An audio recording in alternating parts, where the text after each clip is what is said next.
그 척박한 땅에서 힘든 곳에서 화도교회라는 이름으로 거기서 섬기고 또 헌물하고 또 봉사하고 여기서 어떤 첫 스타트가 있었다라는 게 참 귀하고 값진 것이다라고 생각을 해요. 아까 그 장면에 보면 같이 그 예배드릴 때 일어나서 찬양할 때 제 옆에 이제 있던 분이 그 아래온객에 있는 조영래 선교사님이십니다. 참 귀하게 선교 사역을 하시고 또 9월 달에 이제 한국에 좀 몽골 아이들하고 같이 한번 오는데 제가 우리 교회도 한번 방문하라고 그랬어요. 그래서 그때 한번 또 뵙게 되는데 그 선교사님 특징이 찬양을 참 좋아해요. 이렇게 같이 뭐 얘기하다가도 그냥 입에서 흥얼흥얼 하면서 계속 찬양을 해요. 어디서 무슨 기타 소리 나면 그냥 그쪽으로 쪼르륵 가고 같이 그냥 아이들하고 또 그렇게 찬양을 하고 여러분 그 영상도 가만히 보면 그냥 이렇게 찬양하고 있는데 선교사님 혼자 막 몸을 들썩이면서 그냥 덩실덩실 정말 기쁘게 그 찬양을 하는 거예요. 근데 가만히 봤더니 그 아래온객에 있는 그 청년들, 그 몽골 청년들도 그 악기들도 좀 열악하고 그런데도 불구하고 그 찬양할 때 얼마나 뜨겁게 찬양을 하고 그리고 그 찬양을 좋아하는지 몰라요.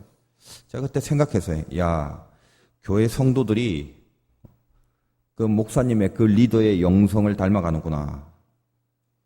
이미 나이가 드신 분들은 몰라도 그때 그 선교사님께로부터 양육받은 젊은 친구들은 다 찬양을 좋아하고 예배 가운데 다 일어나서 이 찬양을 통해서 은혜를 체험하게 되더라는 것입니다. 그러니까 한 분이 그 앞선 분의 신앙의 모든 것들이 그게 그대로 끝나는 것이 아니라 전이가 되고 있다는 거예요.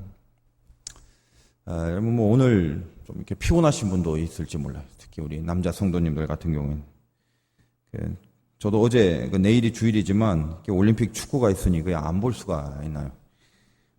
요즘 무더위가 기승을 부려서 밤에 잠을 제대로 잘 자는 사람이 별로 없잖아요. 더군다나 막 힘든데 저도 너무 피곤해서 눈을 이렇게 반쯤 감은 채로 그래도 꾸적꾸적 그걸 봤어요. 근데 제가 중간에도 막 졸고 막 그랬긴 했지만 그거는 또 꼭 봐야 되는 경기인지라 새벽 3시에 했는데 비몽사몽간에 그걸 봤는데 뭐 놓친 장면도 굉장히 많습니다만 제가 그냥 마음속에 느낀 게 뭐냐면 전문가는 아니지만 한국 축구가 많이 달라졌다. 굉장히 많이 달라졌다. 처음엔 질 줄 알았어요. 그 영국이라는 나라가 어떤 나라입니까? 축구 종주국에다가 그리고 지금 런던 올림픽 한복판에 전부 영국 사람들이 지금 응원하고 있는 그 한복판에서 우리가 이 축구의 종주국인 영국과 지금 싸우는 거예요. 더군다나 이 구장을 뚜껑으로 덮어서 이 안 그래도 응원 소리가 굉장히 왕성하게 울려 퍼지는 그런 시스템에 그 구장에서 경기를 하는 거예요. 그러니까 실력이나 상황이나 모든 게 사실은 그 이기기가 좀 힘든 거죠. 근데 이겼습니다. 아무튼 감격이죠. 또다시 그 4강이라는 타이틀이 주어졌습니다. 뭐 금메달까지 따면 좋겠습니다만은 어쨌든 그 전 세계가 월드컵이든 올림픽이든 4강 안에 들었다는 건 대단한 거고. 그래서 제가 그 경기를 보면서 이 선수들보다는 가끔 화면에 비추인 그 감독인 홍명보 지금 감독보다 선수라는 이름이 훨씬 더 익숙하죠, 우리에게는. 그 홍명보 감독을 가끔 이렇게 눈여겨봅니다. 그가 누구예요? 우리나라 축구의 마지막 그 수비수 아닙니까? 홍명보가 뚫리면 다 뚫리는 거죠. 최후의 방어진에서 모든 공격을 마지막까지 막아냈던 그런 선수 아닙니까? 우리가 너무나 좋아하는 선수죠. 근데 그 홍명보 감독이 있을 때 우리나라 축구팀을 보니까 수비가 탄탄한 거예요, 수비가. 저는 잘 모릅니다만 그냥 제 의견이 그래요. 한국 축구의 수비가 너무 탄탄해졌다. 그때 제가 또 느낀 게 뭐냐면 저 몽골 선교사님의 찬양을 보면서 아래온객의 교회 청년들의 찬양을 봤을 때 동일하게 느낀 것처럼 선수들은 감독의 성향을 닮아가는구나. 저는 그런 걸 느꼈습니다. 그러니까 여러분은 보고 어떤 메시지를 얻는지 모르겠지만 저는 보는 눈이 있거든요. 제가 보는 관점이. 목회를 하면서 목사라는 자리도 너무나 중요한 거예요. 매번 실감합니다. 특히 이 자라나는 아이들이나 뭐 청소년, 청년기에 그런 아이들이 모르는 것 같아도 어떤 리더를 만나고 어떤 스승의 가르침을 받느냐. 그게 그 인생, 그 평생의 신앙을 결정하는 모티브가 될 수 있다라는 겁니다. 굉장히 중요한 거예요. 이번 주 한 주 동안도 지금 저희 교회에서 청소년 중고등부 수련회 이틀 동안 했습니다. 제가 저녁에 집회를 인도했는데 사실 이번 주간은 제가 뭐 단기 선교도 갔다 오고 또 아직 교회 공사도 뭐 진행 중이고 또 여러 가지 일들도 뭐 이렇게 겹친 게 많고 육체적인 컨디션이 사실은 굉장히 좀 힘들었죠. 그리고 여러 가지 뭐 돌아가는 상황상 준비할 여력도 없고 하나님 앞에 많이 죄송한 마음을 가졌지만 뭐 충분히 좀 쏟아부을기가 좀 힘들다라고 생각을 했어요. 2년 전에 우리 청소년부가 저기 삽시도라는 섬에 갔을 때는 저도 거기서 같이 가서 집회를 전체를 인도하니까 그거밖에 할 게 없으니까 나름대로 충분히 준비도 하고 아주 뜨겁게 제 마음도 그렇게 그 집회를 했던 그런 기억이 납니다만 이번에는 일단 제가 좀 힘들다 보니까 이렇게 여력이 없더라고요. 그래서 야 이러면 안 될 것 같은데 하나님 앞에 좀 죄송한 마음으로 그래서 저녁에 가서 이제 인도를 하는데 좀 기도를 해서 속으로 준비가 좀 잘 안 된 것 같고 여력이 없는데 하나님 그래도 은혜를 좀 달라고. 근데 이 중고등부 아이들도 고단하지 않습니까? 낮에도 뭐 프로그램 하고 지네들끼리 무슨 프로그램 갖고 사실 저녁에 집회한다는 게 고단한데 그 고단한 가운데 이렇게 말씀을 듣고 의외로 제 상상외로 그 말씀에 이렇게 집중하는 모습이 참 귀하고 기특했어요. 더군다나 우리 원래 소예배실이 지금 공사 중이라서 이제 어제 거의 다 마감하고 이제 다음 한 주 동안 뭐 의자나 조명만 좀 고치면 이제 되는데 아무튼 그 공사 중이니까 저 밑에 지하 카타콤실도 좁은데 다 집어넣고 거기서 이제 집회를 하니까 여러 가지 좀 어려움들이 분명히 있었단 말이에요. 근데 그런데도 이렇게 집중을 하더라고. 2시간 가까이 설교를 이틀 동안 한 것 같은데 그렇게 오랫동안 설교를 했는데도 의자 없이 그냥 방석에 앉아서. 근데 조는 애들이 거의 없었어요. 뭐 가끔 한둘이 졸고 있는데 누군가 싶어 보니까 다 우리 집 애들만 졸고 있더라고요. 다른 애들은 거의 별로 이렇게 안 졸고 다 끝까지 집중을 하더라. 기특하고 감사하더라. 금요 철야 끝나고 어떤 중학생이 엄마와 같이 저를 찾아왔습니다. 좀 상담을 하고 기도를 받고 갔는데 이유인즉슨 중학생인데 자기가 학원을 다니는 학원 시간 때문에 수련회를 참석하고 싶은데 못 가서 마음이 너무 힘들다는 엄마한테 수련회를 가고 싶은데 수련회를 그 친구가 왜 그렇게 수련회에 미련이 많나 싶었더니 바로 2년 전에 그 삽시도라는 데를 갔대요. 저희 갔을 때 거기 가서 그 2년 전에 들었던 그 설교 말씀에 많은 은혜가 됐다는 거예요. 저는 그런 일이 있을 줄 꿈에도 몰랐습니다.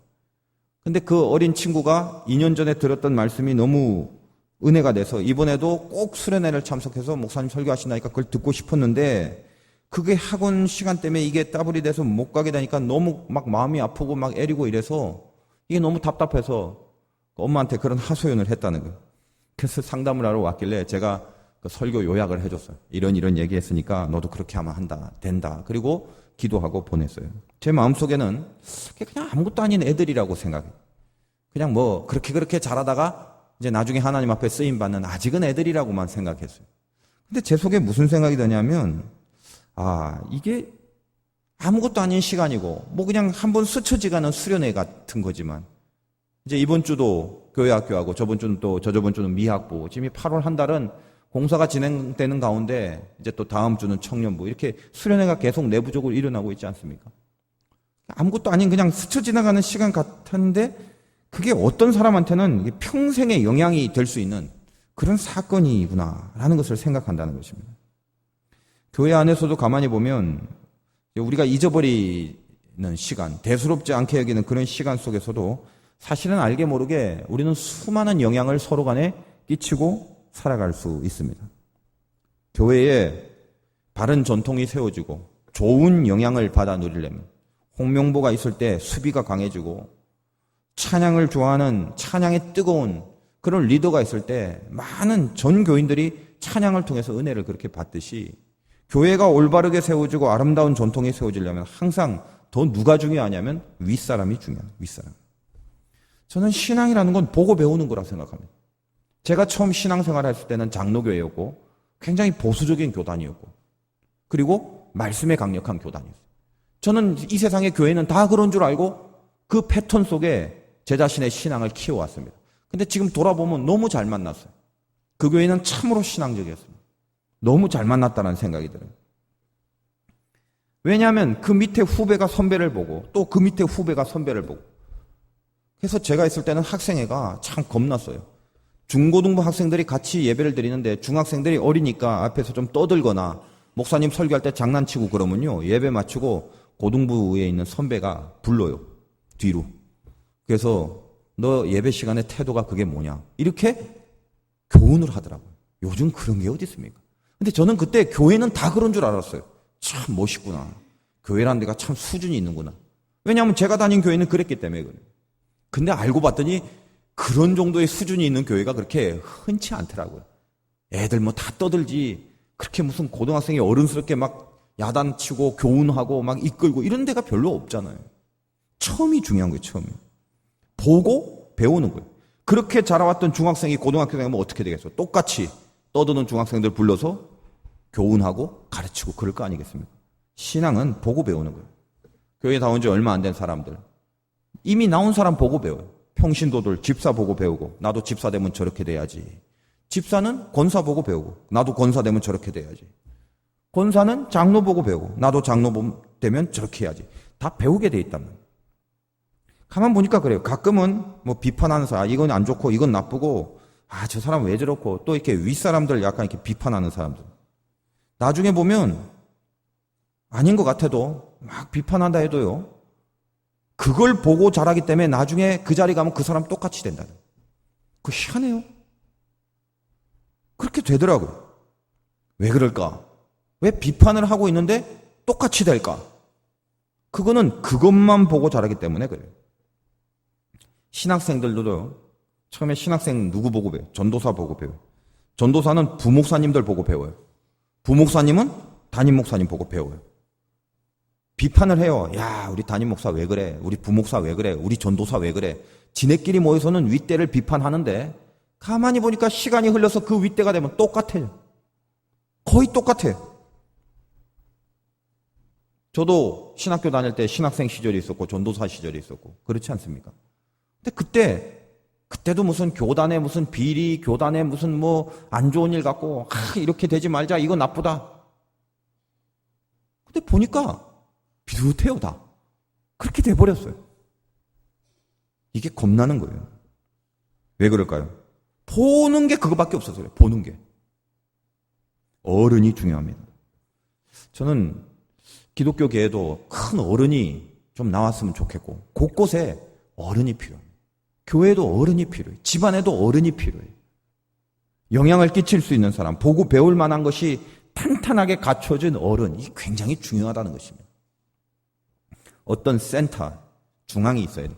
이 중앙이 강력하게 존재할 때 튼튼하게, 알게 모르게, 우리는 모르는 것 같고 아닌 것 같지만 은근슬쩍, 스리슬쩍 전부 다 이 센터를 중심으로 영향을 받게 돼 있더라는 것입니다. 영성을 배웁니다. 영성을. 아브라함은 믿음의 조상입니다. 믿음의 조상이란 말이 뭐냐면 족보로 따져서 제일 위에 있다라는 의미가 아니에요. 그 양반은 이스라엘 사람이고 우리는 한국 사람이에요. 이 흐르는 피와 종족의 조상의 의미는 없어요. 영적 조상이라고.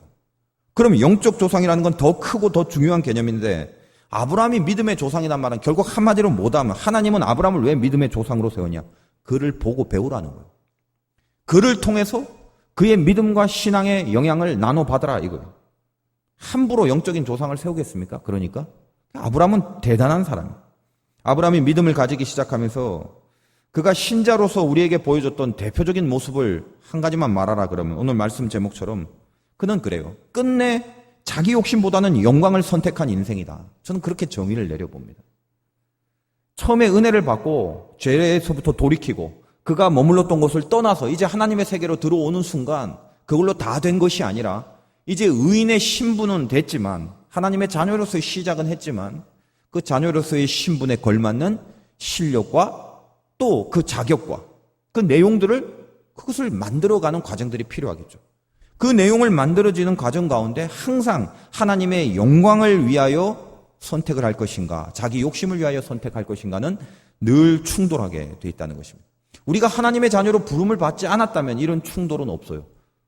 하나님의 자녀로 부름받지 않고 은혜를 못 받았다면 내가 욕심 나는 대로, 내가 땡기는 대로 살면 돼요. 세상 사람들은 다 그렇게 살아요.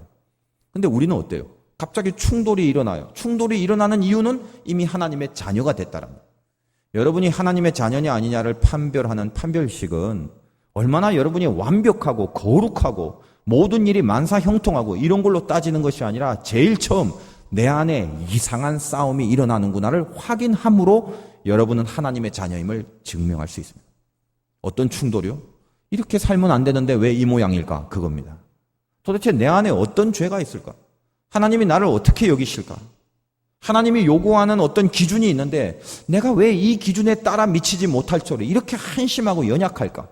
이런 자기 안에 그런 어떤 자의식, 그리고 자기 안에 어떤 죄성과 자기의 모자람과 연약함을 계속 느끼면서 그럼에도 잘 안 되는 내 자신에 대한 갈등이 그게 내 안에 있을 때 비로소 하나님의 자녀라고 일컬음을 받을 수 있습니다.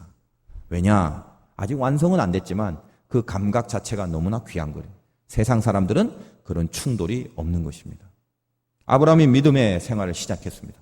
그리고 끊임없이 아브라함의 인생 속에는 이거냐 저거냐의 선택의 기로에 있습니다. 기근이 들어서 애굽에 갔습니다. 아내를 속일까 말까, 애굽으로 내려갈까 말까, 롯이 분가를 한답니다. 보내줄까 말까. 롯이 포로로 잡혔답니다. 찾아가서 구해줄까 말까. 여러 가지. 오늘도 소돔과 고모라 땅에 가서 롯을 찾아온 다음에 그리고 이 재물을 어떻게 나눌까? 내가 가질까 말까? 하나님 앞에 드릴까 말까? 끊임없는 선택의 과정들 속에 아브라함이 하나님께서 들어서 얘를 샘플로 해라. 얘를 영적인 조상으로 세워라. 그 말은 아브라함의 신앙의 영향력을 계속적으로 이 성경에서 나타난 이 모습의 영향을 계속 받아 누리려고 하나님이 중요한 센터에 아브라함을 세웠다. 어떤 내용 때문에 그렇다고요? 끝내 욕심보다는 결국은 영광을 선택한 그 인생이 아름답게 보였기 때문에 그렇습니다. 그리고 그렇게 살아야 마땅합니다. 죄는 꺾어버려야 되는데 죄의 어머니가 있어요. 죄의 어머니의 이름을 혹시 아십니까?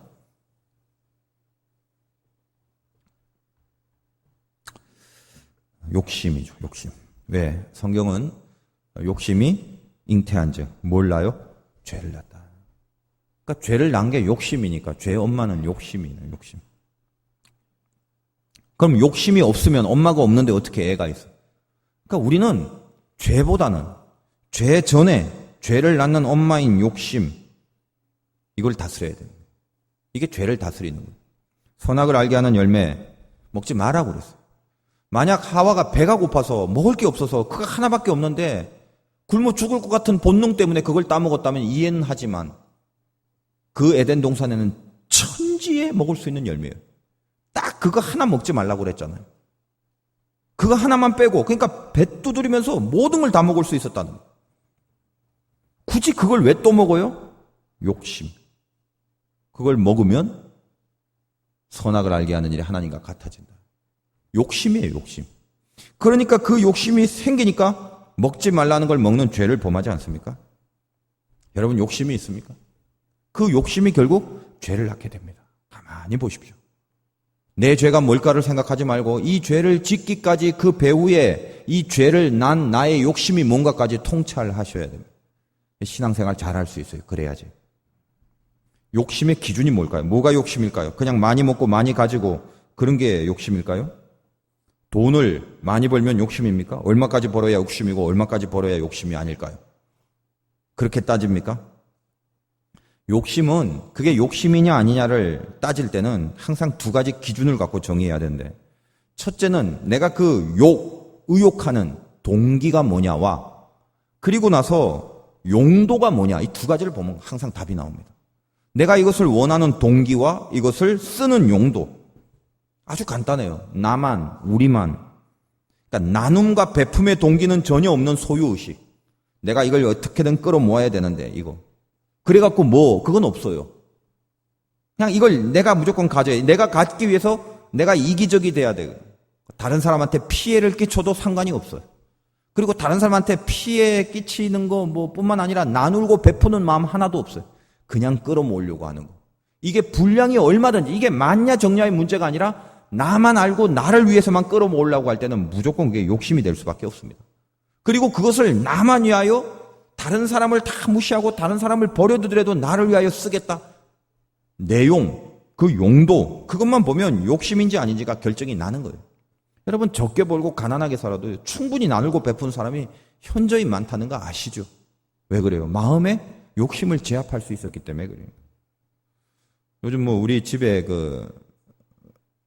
우리 집사람 이모애가 조카죠. 방학이라고 놀러 와서 수련회도 참석하고 한 달 정도 있는 것 같아요. 이제 오늘 가는데 어제 우리 딸하고 둘이 이야기를 하는데 걔들 중학생 나이거든. 무슨 인터넷 비행기 이제 타고 가야 되니까 뭘 봤나 봐요. 그랬더니 우리 딸이 뭘 보더니 세상에 비행기에 너무 좋은 좌석이 있다는 거예요. 그래서 뭐냐? 그랬더니 퍼스트 클래스에 프레스티지 퍼스트 클래스니 어쩌고 저쩌고. 그런 건 저 대강 알죠. 이코노미 우리 타는 거 있고, 그 다음에 비즈니스입니까? 전 비즈니스 한 번도 못 타봤는데, 그 다음에 또 있고 또 있고. 근데 퍼스트 클래스 프레스티지는 얼마냐 그랬더니 1,000만 원이 넘는데요. 저거 처음 알았어요, 그런 거. 다들 타보셨나? 놀라지도 않네. 그것도 세상에 1,000만 원 넘는 도대체 어떻게 생겼나? 이거 봤더니 무슨 캡슐처럼 막 이렇게 돼 있더라고. 인터넷에서 봤. 그러더니 둘이 대화를 하는데 얼마나 웃긴지. 자기네들도 그걸 타보고 싶다는 거예요. 그럼 1,000만 원을 벌어야 되는데 어떻게 벌까? 별국 일을 잘해요. 결국 나중에 이것도 하고 저것도 하고 둘이 대화를 하는데 너무 배가 아파갖고 수준이 둘이 똑같아. 나중에 결국 어디까지 가냐면 은행을 털자까지 가서. 지점장을 사로잡아갖고 무슨 협박을 해서 뭘 해놓고 그 다음에 무슨 성형수술하고 도망가면 안 잡힌다는 동 별별 얘기를 해요. 그래서 내가 야 들어가 잠이나 자라 내가 그랬죠. 한번 보십시오. 다 욕심이죠. 그것도 어떻게 보면. 여러분 인생 가만히 보세요. 애들 얘기 같지만 여러분 왜 그렇게 됐습니까 지금? 왜 그 일이 그렇게 됐죠? 왜 힘들죠? 가만히 보세요. 내가 웬 죄입니까로 가기 전에 여러분이 그 선택을 했을 때의 동기가 무엇이었습니까? 하나님 생각 전혀 안 했어요. 하나님을 염두에 두지 않았어요. 하나님하고는 아는 곳 없이 내 욕심으로 거기까지 가고 그걸 선택한 거예요. 그 결과가 뭐예요? 끊임없는 죄의 악순환이에요. 여러분 깨달음이 있어야 됩니다. 지금 내가 뭐냐, 어떠냐 보다는 내 속에서 그때 하나님을 선택하지 않았던 것들에 대한 참회가 일어나야 돼. 그리고 그 참회는 과거로 끝나는 것이 아니라 지금 나의 미래를 결정하는 기준이 돼야 돼. 이제 이후로 하나님 내 안에 그 동기와 용도가 욕심이 아니길 원합니다. 아브라함은 얼마든지 욕심을 부릴 수 있는 상황들이 그의 인생 속에 벌어졌지만 어느 것 하나라도 하나님의 영광을 제껴버리고 욕심을 선택하지는 않았다라는 거예요. 오늘 이 아브라함 사건 속에 이상하고 신비한 존재가 하나 등장합니다. 그 사람 이름이 멜기세덱이라는 사람이에요. 여러분은 이 멜기세덱이라는 사람을 아는지 모르겠습니다만 이 말을 그대로 한번 보면 아브라함이 이제 그돌라오멜을 다 부수고 그 왕을 제압하고 롯을 찾아오지 않습니까? 빼앗겼던 걸 다 들고 온단 말이에요. 오는데 그때 18절에 보니까 살렘 왕 멜기세덱이 떡과 포도주를 가지고 나왔다. 그 아브라함을 반기고 그가 누구냐면 지극히 높으신 하나님의 제사장이었다. 그리고 그가 아브라함에게 축복하여 천지의 주제고 지극히 높으신 하나님 아브라함에게 복을 주옵소서 하면서 이 아브라함을 굉장히 축복해줘요. 그러니까 아브라함이 이 멜기세덱에게 10분의 1, 즉 11조를 드려요. 그리고 그의 물품을 갖고 있다가 소돔 왕이 고마우니까 이때 내용 아시죠? 지금 돌아가고 있는 내용. 아이고 여기까지 와서 아브라함이 하인 318명 데리고 와서 전쟁을 승리케 해주시고 전리품 다 찾아주시고 감사해요. 그러니까 갖고 가시라고. 근데 아브라함이 그러지 않았어요. 자기가 받은 소득의 11조를 멜기세덱에만 주고 나머지 것들에 대해서는 뭐라고 하냐면 내게 속한 것은 시로락이나 들매끈 한 가닥도 내가 가지지 아니하죠. 오직 젊은이들을 먹을 것, 나와 동행한 이 사람들의 분깃, 자기를 외고 다른 사람들과 나누고 자기의 소유는 하나도 갖지 않았던 그런 선택을 아브라함이 지금 보여줍니다. 이미 이런 기준과 신앙의 모습을 갖고 있었기 때문에 전쟁에서 돌아온 아브라함에게 멜기세덱이라는 사람이 가서 그를 축복해 줍니다. 여기 살렘 왕 멜기세덱, 살렘이라는 건 예루살렘의 고대의 명칭이라고요. 근데 여러분 알다시피 살렘은 샬롬이라면 살렘이란 뜻은 평강이란 말이에요. 평강. 근데 평강 왕 멜기세덱이죠. 멜기세덱이란 말 뜻은 의의 왕이니까 살렘 왕 멜기세덱을 쭉 이름만 번역하면 어떻게 해야 됩니까? 평강의 땅에서 의로 통치하는 왕. 굉장히 존귀해 보이죠. 물론 이 사람은 현실적으로는 이 가나안 땅에서 하나님을 향한 순수한 신앙을 가지고 살았던 한 왕으로 현실감 있게 등장하긴 합니다만 이 존재에는 보이지 않는 상징이 있습니다. 그 상징은 히브리서에 이 멜기세덱을 소개한 그 장면이 있어요. 히브리서 7장 1절에 보니까 거기에 멜기세덱에 대해서 이런 평가를 해놨습니다. 이 멜기세덱은 살렘 왕이요 지극히 높으신 하나님의 제사장이라. 여러 왕을 쳐서 죽이고 돌아오는 아브라함을 만나 복을 빈 자라. 아브라함이 모든 것의 10분의 1을 그에게 나누어 주니라. 그 이름을 해석하면 먼저는 의의 왕이요 그 다음은 살렘 왕이니 곧 평강의 왕이요 아버지도 없고 어머니도 없고 족보도 없고 시작한 날도 없고 생명의 끝도 없어 하나님의 아들과 닮아서 항상 제사장으로 있느니라.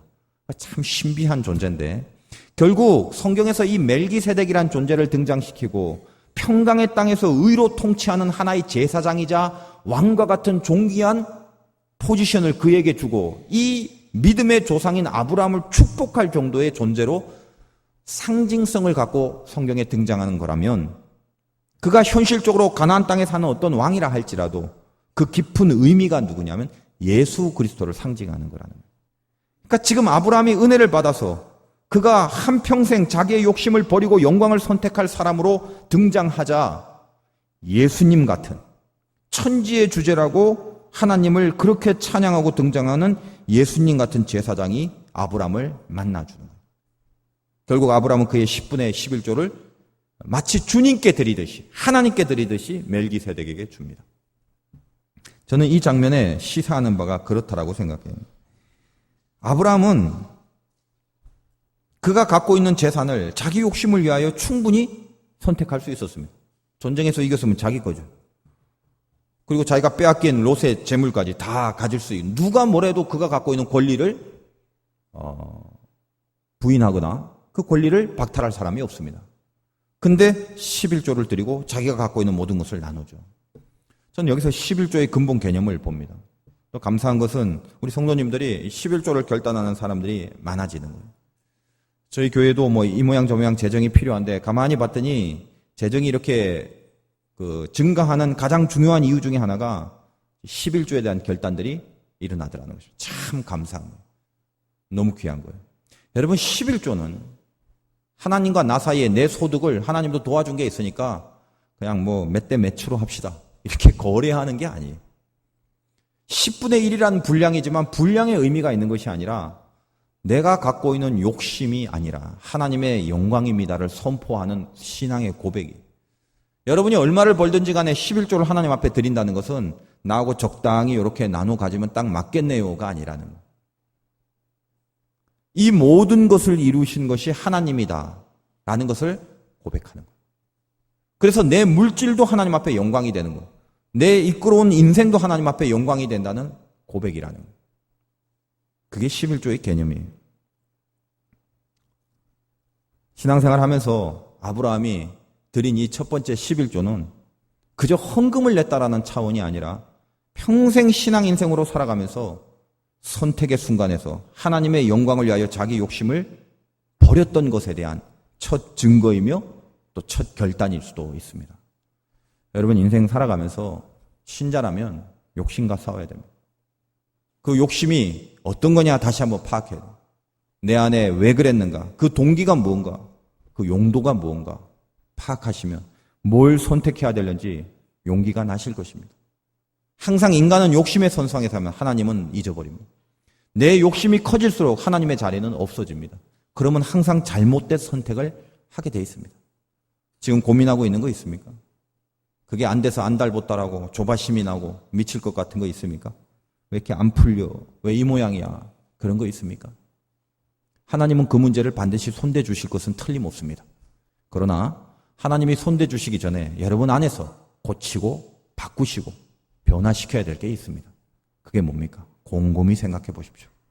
내가 욕심 때문에 선택했던 그 어떤 날, 그 어떤 것이 오늘 여기까지 나를 잘못 끌고 올 수 있었다라는 것입니다. 하나님은 그것을 가르쳐 주실, 그것을 교훈해 주시고 싶으신 마음이 계실 겁니다.